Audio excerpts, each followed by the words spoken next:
Alright, let's get into it. The Persian Immortals who weren't immortal. 480 BC. A narrow coastal pass on the Greek mainland. 300 Spartans holding a wall of stone and shield against the greatest army the ancient world had ever assembled. But this wasn't just a last stand, it was a trap, and Xerxes I walked straight into it. The Persian king had marched an estimated 100,000 combat troops into Greece, the vanguard of which was his most feared weapon, 10,000 elite soldiers called the Immortals, named because their ranks were never seen to shrink. The Immortals were the psychological crown jewel of the Achaemenid Empire. When one fell, another soldier stepped forward immediately to fill the gap. The line never visibly thinned. To enemy eyes, they appeared endless and unbreakable. Xerxes had used this reputation to paralyze enemies before battle even began. Against the Greeks at Thermopylae in 480 BC, he expected the same result. He did not get it.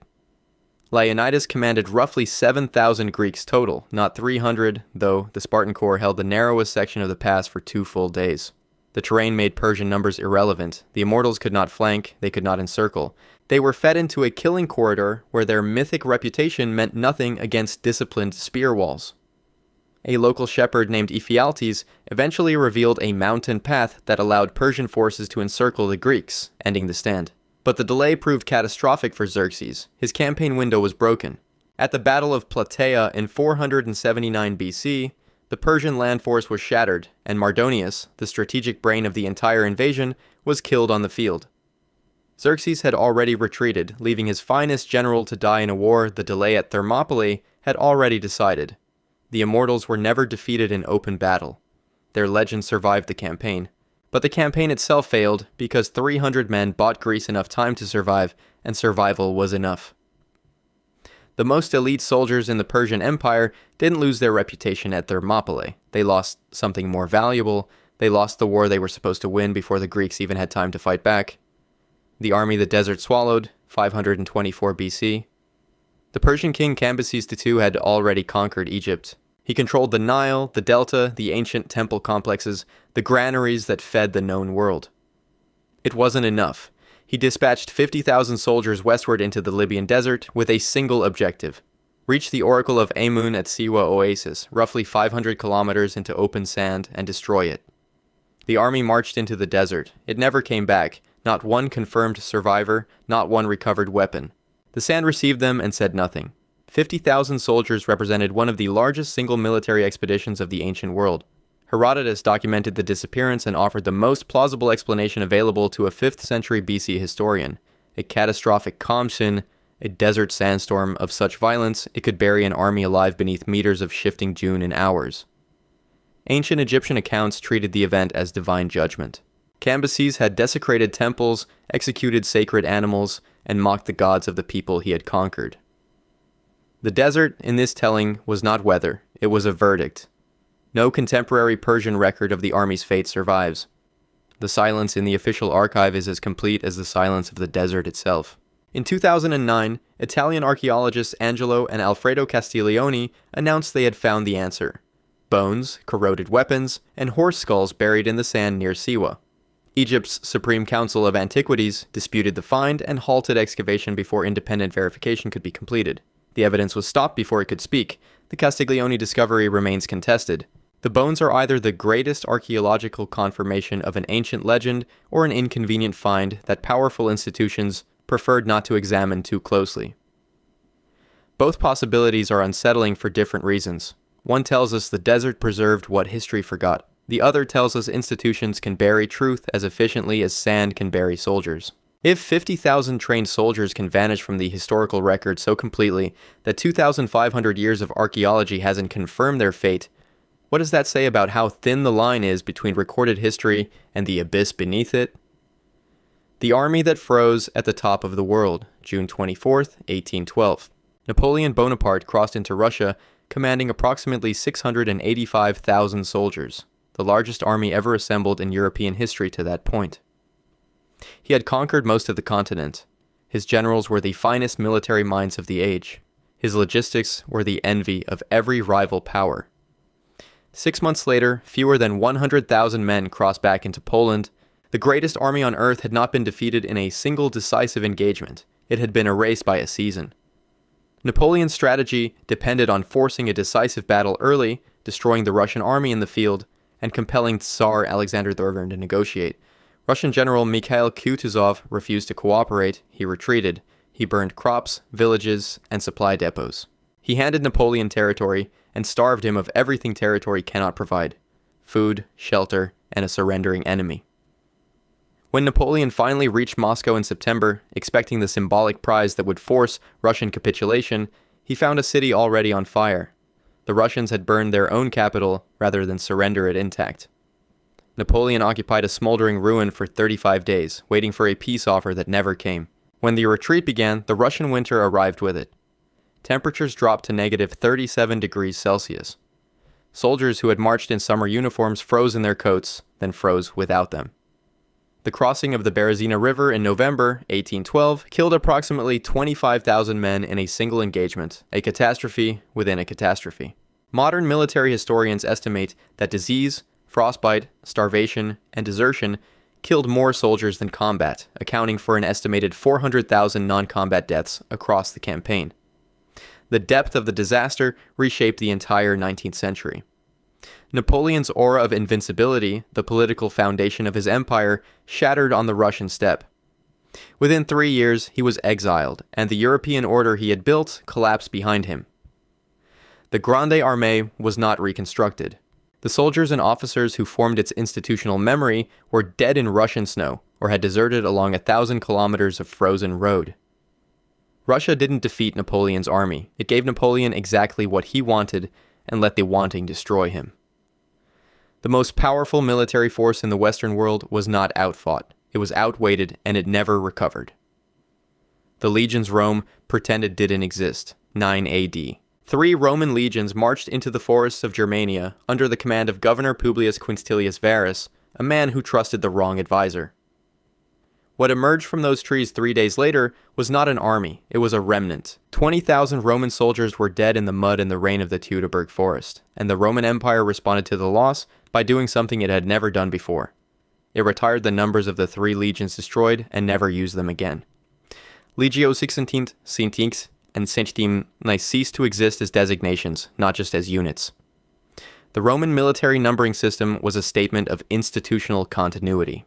Legions were re-raised after losses, their numbers recycled across centuries of warfare. The retirement of 3 numbers was therefore not administrative. It was grief made official. The Emperor Augustus reportedly walked the halls of his palace in the months after Teutoburg, striking his head against the walls and crying out, according to Suetonius, for Varus to return his legions.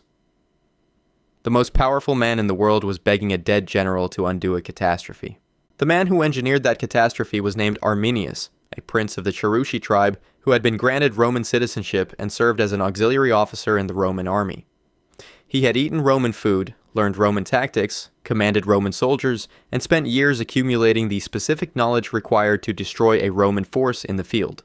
The ambush he designed stretched across 3 days of fighting through dense forest and rain, negating every advantage Roman discipline and equipment provided.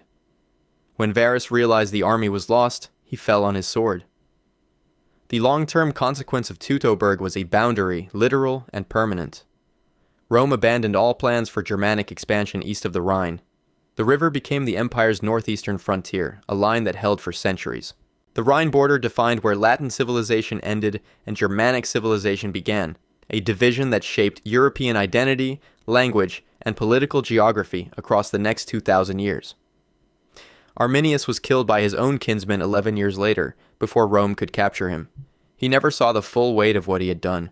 But the missing numbers in the Roman legion roster carried it forward, a permanent scar in the administrative record of the most organized military institution in the ancient world.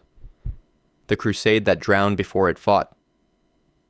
1249 AD. King Louis IX of France, a man the Catholic Church would later canonize as a saint, marched his army into the Nile Delta at the worst possible moment in the agricultural calendar. His military advisors had warned him. His maps of Egypt were inaccurate. His understanding of the Nile's annual flood cycle was catastrophically incomplete. Within months, 15,000 to 20,000 Crusader soldiers were trapped on shrinking ground between floodwaters and the Egyptian army, with no supply line and no viable retreat. The Seventh Crusade had sailed to conquer the Holy Land and instead found itself drowning in a river. The strategic logic behind the Seventh Crusade was sound on paper. Egypt was the economic engine of the Muslim world. Control Egypt, control the resources that funded opposition to Christian rule in the Holy Land. Louis IX was a capable administrator and a genuinely pious man who inspired fierce loyalty. He had spent years and enormous sums preparing this campaign. The army that landed at Damietta in 1249 was among the best equipped crusader force ever assembled. The disaster at Al-Mansura in February 1250 was triggered before the main battle even began. Robert of Artois, Louis's brother, led an unauthorized cavalry charge into the city against explicit orders to hold position. The Knights Templar vanguard followed, roughly 300 elite soldiers. Within minutes, the Egyptian Mamluk commander Baybars had closed the city behind them and destroyed the entire force in the narrow streets. Robert of Artois died. The Templar vanguard was annihilated. The French army lost its shock force before the engagement officially started. Louis pressed the assault anyway, and the Nile finished what Al-Mansura began, flooding the French supply lines and trapping the army on waterlogged ground between Egyptian forces on every side. Louis Sinaid himself was captured, the first reigning king of France taken prisoner in the field. The ransom negotiated for his release was 400,000 livres tournois, a sum approaching twice the French crown's annual revenue. The general who destroyed the crusader force at Al-Mansura, Baybars, later became Sultan of Egypt and spent the following decades systematically expelling every remaining crusader outpost from the Holy Land. Louis IX was ransomed, returned to France, and eventually canonized. But the army he led into the Nile Delta was erased not by holy war, but by a river his commanders refused to understand. And the crusading era effectively ended in the floodwaters of a country he had come to conquer, the fleet the gods destroyed. 1281 AD. Kublai Khan, ruler of the largest contiguous land empire in human history, sent the largest seaborne invasion force ever assembled up to that point toward the islands of Japan. An estimated 140,000 soldiers aboard 4,400 ships crossed the Korea Strait in 2 fleets. The Eastern Fleet carried 900 vessels. The Jiangnan Fleet carried 3,500. Nothing in the world at that time could have matched it on paper. A typhoon arrived on August 15th and 16th and reduced the fleet to wreckage. When the storm passed, 100,000 men were dead or captured. Japan called it the kamikaze, the divine wind. The Mongol Empire had not lost a major military campaign before this. From China to Persia to Eastern Europe, the Mongol war machine had dismantled every professional army it encountered through a combination of tactical mobility, psychological warfare, and logistical precision. Japan was to be the next entry in that ledger. The first invasion attempt in 1274 had also been repelled by a combination of Japanese resistance on the beaches of Hakata Bay and a storm that forced Mongol withdrawal. Kublai Khan interpreted this as a temporary setback. He spent 7 years preparing the 1281 campaign at a scale designed to make weather irrelevant. Japanese samurai held the Mongol landing forces on the beaches of Hakata Bay in Kyushu for approximately 53 days during the approach phase, a defensive effort that forced the enormous fleet to remain anchored in the open bay rather than unloading inland.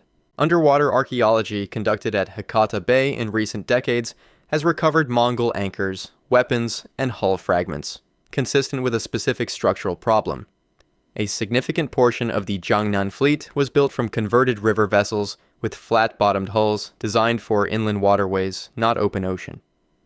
When the typhoon struck, these ships were not ocean-going vessels caught in a storm. They were river barges anchored in the sea. Kublai Khan planned a third invasion, redirecting resources and political will toward another attempt. He died in 1294 before the fleet was ready, and the plan died with him. The concept of the divine wind protecting Japan from foreign invasion was woven into national identity with such permanence that 663 years later, Japanese military commanders named their suicide aircraft squadrons after it. When the most powerful military force on Earth fails twice in 7 years against the same island nation, both times repelled by storms, the question is not whether the storms were divine. The question is whether the empire's belief in its own invincibility was the real vulnerability all along. The army that history dissolved. 323 BC. Alexander the Great died in Babylon at 32 years old without naming a successor, and the most formidable military force the ancient world had ever produced began to come apart. Not through defeat, not through plague, not through a superior enemy.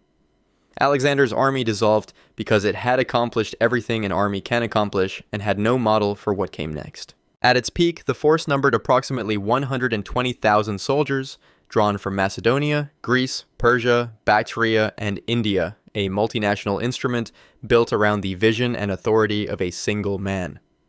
The Macedonian corps of Alexander's army, the companion cavalry, and the Sarissa armed phalanx numbered only around 15,000 at the campaign's beginning. Over 13 years and approximately 32,000 kilometers of marching, the army incorporated conquered peoples, absorbed local military traditions, and transformed continuously. It never lost a major engagement. At the Hyphasis River in 326 BC, it mutinied, refusing to march further east into India, the first and only time Alexander's soldiers defied him. He wept, reportedly, before ordering the retreat. Even the mutiny revealed something. The army would not go where Alexander could not lead it himself. At Susa in 324 BC, Alexander staged a mass wedding ceremony. He married a Persian princess, compelled 10,000 of his soldiers to take Persian wives, and began formally integrating Persian soldiers into Macedonian units. He was not simply managing an empire. He was attempting to biologically merge his army into the civilization it had conquered, to replace Macedonian identity with something that could survive his death. He ran out of time by approximately 1 year. When Alexander died, his generals, the Diadochi, immediately began fighting each other for the inheritance. Within 20 years, the empire had fractured into at least 5 successor kingdoms. The Macedonian phalanx, as a fighting tradition, effectively ceased to exist by approximately 275 BC, absorbed into Hellenistic hybrid armies that retained the form but lost the institutional soul. The soldiers who had fought from Greece to the edge of India became subjects of rival kings who had once been their comrades. Alexander conquered the known world, and in doing so dissolved the instrument that had conquered it. Armies, unlike empires, cannot survive the death of the idea that created them.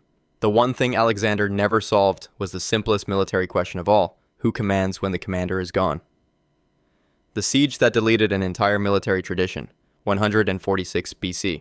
After 3 years of house-to-house fighting through a city of an estimated 700,000 people, the Roman general Scipio Aemilianus stood at the edge of burning Carthage and wept.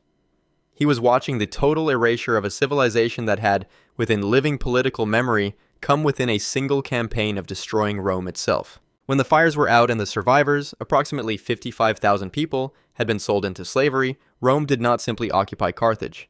It demolished every structure systematically and formally cursed the ground. What Rome feared most, it made sure could never be reconstructed. Carthage's military tradition was among the most sophisticated the ancient world produced. Its navy had dominated the western Mediterranean for centuries. Its commanders had mastered the integration of mercenary forces from across North Africa, Spain, and Gaul into coherent fighting units with strategic depth and tactical flexibility. Its war elephant corps had been deployed with terrifying effect from the deserts of Africa to the mountain passes of the Alps. This was not a peripheral military power. This was Rome's most dangerous peer. Hannibal Barca had made the argument in blood. In 218 BC, he marched 37 war elephants across the Alps in winter and brought an army into the Italian heartland. At Cannae in 216 BC, he encircled and destroyed a Roman force of approximately 86,000 soldiers in a single afternoon, the largest single battlefield loss in Roman history, using a double envelopment maneuver that is still studied at military academies today. Rome lost an estimated 47,000 to 70,000 soldiers killed at Cannae. It took decades for the Republic to recover the manpower. The political campaign to erase Carthage was as deliberate as the military one. Cato the Elder reportedly ended every speech in the Roman Senate, regardless of topic, with the same declaration: Carthage must be destroyed. The obsession was institutional, sustained across years of political life, a collective decision that Carthaginian military knowledge was too dangerous to be allowed a successor state. Hannibal died in exile, poisoned rather than be handed to Rome. His tactical innovations died with the civilization that produced him. When you systematically destroy a civilization's army, its navy, its leadership, its institutional memory, and then curse the ground it stood on, you are not celebrating a military victory. You are admitting that the thing you defeated frightened you so completely that you needed to ensure it could never frighten you again. The army that erased an era, 1200 BC. Within a 50-year window, every major civilization in the eastern Mediterranean collapsed simultaneously. The Hittite Empire, gone. Mycenaean Greece, gone. The great trading city of Ugarit, burned and never rebuilt. Cyprus, destabilized. Egypt barely held its borders and left behind inscriptions describing what had hit them. a confederation of seaborne invaders from unknown origins recorded in Egyptian texts under Ramesses III as the Sea Peoples, had torn through the interconnected world of the Late Bronze Age like a fire through dry grain. The armies they destroyed were not minor regional forces, they were the professional military establishments of the most sophisticated civilizations on Earth. The Late Bronze Age world was a system. Palace economies in Greece, Anatolia, Egypt, and the Levant funded professional armies through complex trade networks involving copper, tin, grain, and luxury goods. The military establishments of these civilizations, chariot-based, palace-financed, operating through diplomatic correspondence and mutual obligation, were the most advanced the world had yet produced. The last archive at Ugarit contains a letter written by the city's king describing enemy ships sighting offshore and requesting urgent military assistance. The reply was never sent. Ugarit burned before it arrived. The Hittite Empire had fought Egypt to a standstill at the Battle of Kadesh in 1274 BC, history's first documented chariot battle, involving an estimated 5,000 to 6,000 chariots and tens of thousands of infantry. Within 30 years of the Sea People's arrival, the Hittite Empire had ceased to exist. No surviving record explains the collapse from the Hittite side. The imperial archives simply stop. Egyptian inscriptions name the Sea People's constituent groups, the Peliset, the Cheker, the Shekilesh, the Denien, the Weshesh. We have their names. We have no confirmed homeland, no surviving language, no monument they built. Historian Eric Klein, in his 2014 work on the Bronze Age collapse, argued persuasively that the Sea Peoples were not the sole cause, but the final pressure on a system already failing from drought, famine, and internal rebellion. The chariot-based military system of the Bronze Age never recovered. The Iron Age that followed was structurally different. Cheaper weapons, decentralized armies, no palace economy required. The Sea Peoples did not simply defeat the armies of their era, they ended the conditions that made those armies possible. The Sea Peoples are the only military force in history that destroyed an entire era of civilization and then vanished so completely that 3,200 years later, we are still arguing about whether they were migrants, invaders, refugees, or something that history does not yet have a category for. The legions that walked to China. 53 BC. Marcus Licinius Crassus was the richest man in Rome and the last member of the first triumvirate without a military legacy to match his partners. Julius Caesar had Gaul. Pompey had the East. Crassus had money, and money, he had decided, could buy a military reputation. He marched 7 Roman legions, 35,000 soldiers, east toward Parthia, without Senate authorization, without reliable intelligence about the terrain, and without a realistic plan for fighting an enemy he did not understand. At the Battle of Carrhae in 53 BC, the Parthian commander Serena met him with approximately 9,000 to 10,000 cavalry and proceeded to dismantle the Roman army so completely that the encounter changed the tactical vocabulary of warfare permanently. Roman legions were built for close combat, for the disciplined advance of armored infantry behind an interlocking shield wall, for the short, violent engagement where training and formation held against everything. Serena's cavalry did not engage that way. His horse archers retreated continuously, firing backward at full speed in the formation now known as the Parthian shot, maintaining a sustained missile barrage that the Roman infantry could not close with and could not escape. Behind the archers, 1,000 heavily armored cataphracts waited to exploit any break in the Roman line. The legions could not advance, could not retreat in order, and could not find the close-range engagement that would have neutralized the cavalry advantage. Crassus watched his army dissolve around him. Roman losses reached approximately 20,000 killed and 10,000 captured. Crassus himself was killed. Ancient accounts, recorded by Plutarch and Cassius Dio, claim his captors poured molten gold down his throat in mockery of his wealth. Though historians treat this as legend more than confirmed fact, the 10,000 prisoners marched east into Parthian territory and vanished from Roman records. In 1955, Oxford classicist Homer Dubs published a paper noting that Chinese chronicles from the Han Dynasty record a battle in 36 BC near the town of Jiji in Central Asia, where soldiers fighting for a local warlord were described using a distinctive fish scale formation consistent with the Roman testudo. 145 soldiers in that formation were captured and resettled in a Chinese frontier town. Dubs proposed they were descendants of the Carthage prisoners. The town of Liqian in northwestern China, believed to correspond to the settlement, contains residents with statistically elevated rates of European physical features. DNA studies conducted in 2005 and 2010 found elevated European genetic markers in the population. The Roman hypothesis remains contested by mainstream scholarship, but it has never been fully disproved. The Parthian victory at Carthage established a military equilibrium between Rome and Parthia that lasted 300 years. Rome never conquered east of the Euphrates. The disaster drew a permanent line on the map of the ancient world. And the specific technique Serena used that afternoon, the archer firing backward while riding away, survived in the English language. Every time someone makes a devastating final remark while walking out of a room and calls it a parting shot, they are echoing a cavalry tactic that erased 25,000 Roman soldiers on a Syrian plain 2,000 years ago. Crassus wanted a legacy. He got one, though not the kind he planned. 7 legions marched east into history and kept walking past the Parthian frontier, past the edge of the Roman world, and possibly, if the Chinese records mean what some scholars believe they mean, all the way to the other side of the earth. Every army in this list was, at the moment of its destruction, considered unbeatable. The Immortals had never visibly lost a man. Napoleon's Grande Armée had never lost a continent. The Mongol fleet had never failed an ocean crossing. Rome had never retired a legion number. And yet each of these forces was erased, not always by a superior enemy, but by geography, by weather, by betrayal from within, by the weight of their own momentum, or by a world that simply refused to behave the way the commanders expected. The pattern is not coincidence. It is a law. Every military force in history has been built around a specific set of conditions, and when those conditions change, the force does not adapt fast enough. History is not a record of the strongest surviving. It is a record of the most adaptable outlasting everyone else. Subscribe if you want to keep pulling that thread, because the next list goes deeper. The armies are gone. That's it for the lesson, guys.